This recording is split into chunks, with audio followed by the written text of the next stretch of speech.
gather your tools because it's time to clean a gas grill. And if your grill looks anything like my grill and Kiki's grill, it's about time. We don't clean them often, let's just put it that way. They're grimy, they're greasy. Don't act like yours doesn't look like that too. And if yours does look good, props to you. You're a better man than I. Okay, so we're gonna show you Kiki's grill. That's what grill we have here, as well as mine, because like we are as sisters, my grill is dirtier than Kiki's grill. Surprise, surprise. Yeah, I don't know why yours is way dirtier than mine. I think, like, look at mine. Mine is horrific. But I use mine really, really often. We own tons and tons of grills, but I love using my gas grill. So this thing has gotten a lot of use. This thing's about 6 years old. It's never been cleaned. Okay, so the first thing we're gonna do is take out the grates. Mine were rusty, and after 6 years, they've done their job. It's time to retire them.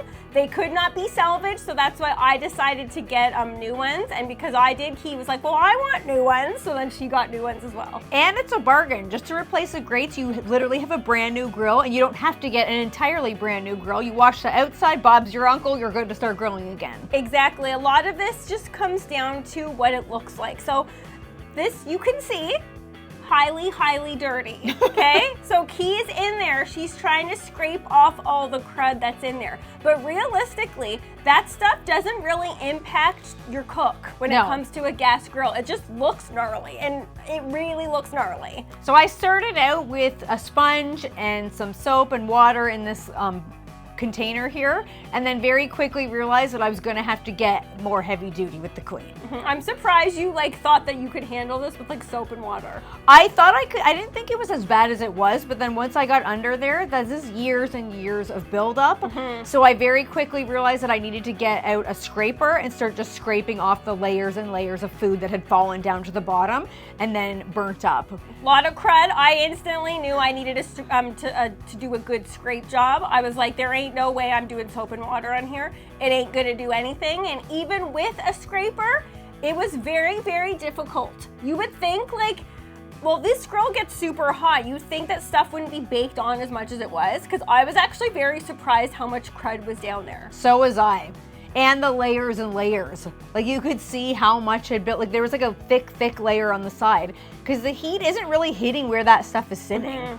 It's not enough to bake it right off. But again, this is basically visual. As long as the grill grates, the flavorizer bars, and the burners are clean and clear of crud, you don't have to technically do this.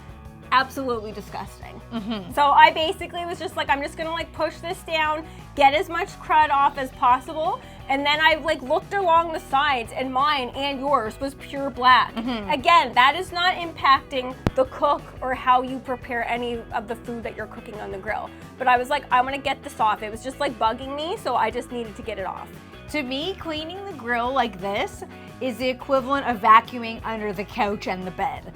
It doesn't get done ever. Exactly. Let's be honest. You do the daily vacuum, you go around the couch and the bed, and then eventually, once a year, you look under there and you're like, there's a lot of dust bunnies, I should really get in there. And then once you do get in there, you realize how dirty it is, and then you can't unsee that information. So you're like, I have to address this. Absolutely nailed it. That's how I felt once I removed the grill grates, and I was like, if I had known this a little while ago, just the thought of food being in and around this dirty environment, I'm gonna clean mine more often. Me too, but I will say, I would, like we said, we haven't done this ever, and these grills are 6 years old. I would say this is a good once a year practice. Do it in the spring. There ain't no way in heck I'm doing this in the winter time. No.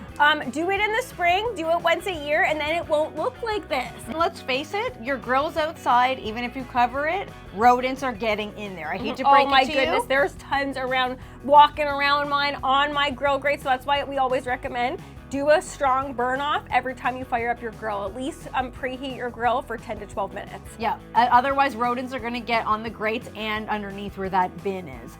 So this is a handy little tool to have if you wanna get the crud off of the sides and the back, where Maddie was mentioning that it's all black. This is just a mouse sander. Now the sandpaper that I have it wasn't fitting onto this. That's all I had. I don't think that's fine. And it worked. It still had the felt backing that made it so it stuck to it, and it worked really great. You'll see here, within seconds, it starts to remove that crud, whereas that would take me hours if I had like a Brillo pad and I was just sitting there with elbow grease trying to get it off. I gave mine a full effort of elbow grease and I was like, this ain't gonna do it. I did like a small chunk and it took me hours. So I'm like, I gotta bust out my mouse sander as well. And it was extremely satisfying. So efficient. Yes, and it literally done within seconds. Although I did go through a number of the sandpaper sheets. Real, I did too, because I'm you? always like stingy with stuff like that. But well, I looked at mine, I would do a little bit, then look at it, and then it was covered in, it was just all black and greasy. And then it stopped working as well, so I just kept switching it out. I had a number of them, so I just kept switching them out. And then before I knew it, you know when a job is so daunting in the beginning and you're like, this is gonna take hours, but then before I knew it, I was halfway done. I know, mine took hours, but the elbow grease, but then the mouse sander, I think that thing is mandatory. If you're gonna clean your grass grill, get yourself a mouse sander or like borrow it from somebody, because I don't own one. I borrowed it from my mom, and it was an absolute game changer. Yeah, and I used a pretty aggressive grit sandpaper. Me too. And it works very, very well. If you do have a mouse sander, break it out for this job. You won't regret it. And I feel like also, once I started to do that, I was like, I'm actually starting to enjoy this process. Like, it's like cleaning your house. Like, once you commit to it and you're like, I don't really like cleaning, but once you dive into it, you're like, this actually feels good. I feel productive. I feel like this is gonna pay off and I feel good about it. Exactly. It is like cleaning underneath the bed and behind the couches and stuff, because once you know that you know in your mind that dirt isn't there anymore. So even if you can't see it, you know it's there, and now you know it's not going to be there. Look at how good that looks once you get in there with it. It looks brand new. So this is the tray underneath. You'll notice there's a mummified onion ring. Mine looked so gross too. I was like, what is this round black thing? It's an onion that had fallen through that has been sitting there for years. I'm sorry to say. So then I got all the other removable pieces and just got on the lawn here with some soap and water and a Brillo pad. See, then you can take it down to soap and water. You can't soap and water the inside of the gas grill from the way that we started it. No. And so what I did was take some soap and water and then get them on some of the pieces, let them sit for a little bit, work on some other ones, then come back. Once they sit, I found that all the grease came off a lot easier.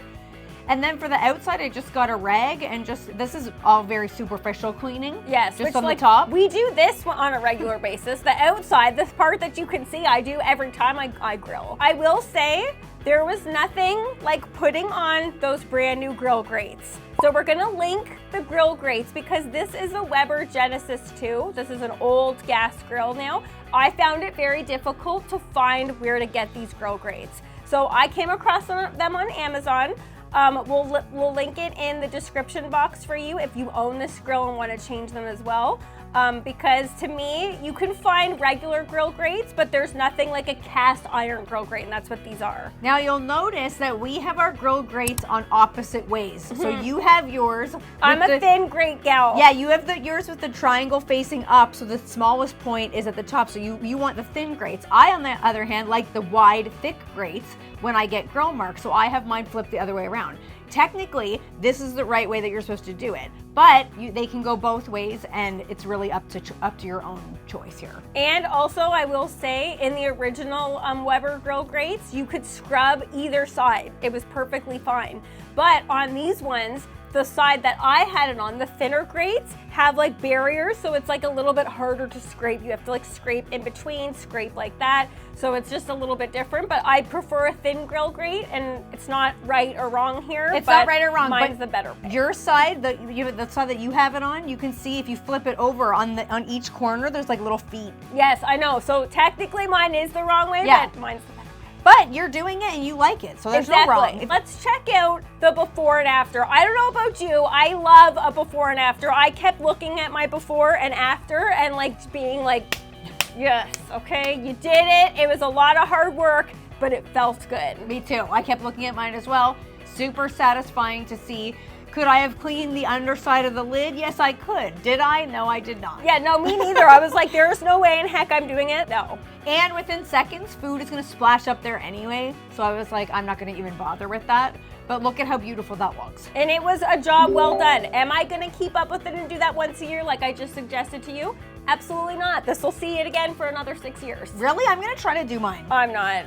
At least once a year, I'm gonna at least try to take the pan out of the bottom. The pan, yes, the pan should be done more than once a year, bud. Yeah, because you think like if you're making greasy burgers and that grease is going somewhere, when you're grilling 9 times out of 10, I don't even think about where that grease is going. It's going right into the bottom. You can easily take that out. Look, I have bad habits, and I'm gonna be honest, I'm just keeping it real. I'm doing mine again, and it'll see me in another 6 years. Okay, well hopefully you found this video helpful, and hopefully you'll get outside and get your grill cleaned up.